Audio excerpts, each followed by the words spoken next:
ఈరోజు మన fast and tasty recipe కాకరకాయ తాలింపు. కాకరకాయ తాలింపు ఈ విధంగా చేసుకుంటే ఎంతో ఫాస్ట్గా ఎంతో టేస్టీగా చేసుకోవచ్చు. మరి ఈ రెసిపీని ఎలా చేయాలో తెలుసుకోవాలనుకుంటున్నారా? Let's get into our recipe. ముందుగా కావాల్సిన పదార్థాలు: ఆవాలు, నూనె, మినపప్పు, తెల్లగడ్డ, కరివేపాకు,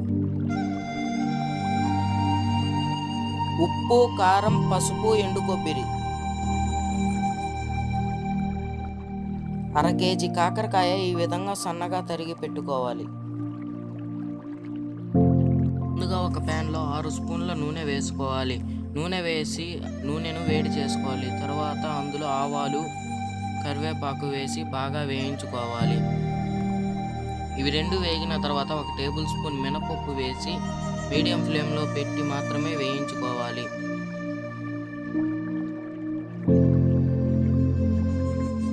మినపప్పు బాగా వేగిన తర్వాత అందులో ముందుగా తరిగి పెట్టుకున్న కాకరకాయ ముక్కలు వేసుకోవాలి.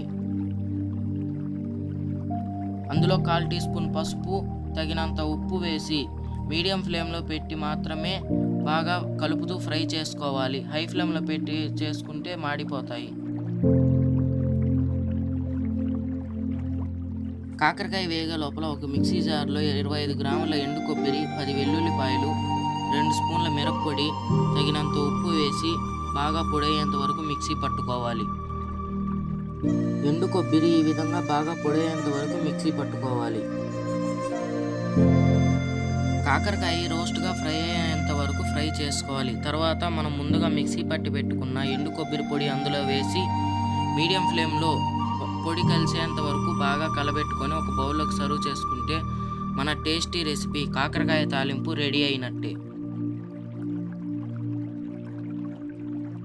ఈ విధంగా ఎంతో టేస్టీ అండ్ ఫాస్ట్గా చేసుకునే కాకరకాయ తాలింపు రెడీ. ఈ విధంగా చేసి పెడితే పెద్దలే కాదు పిల్లలు కూడా ఎంతో ఇష్టపడి తింటారు. మరి ఇలాంటి రెసిపీస్ ఇంకా కావాలంటే please subscribe DK royal kitchen.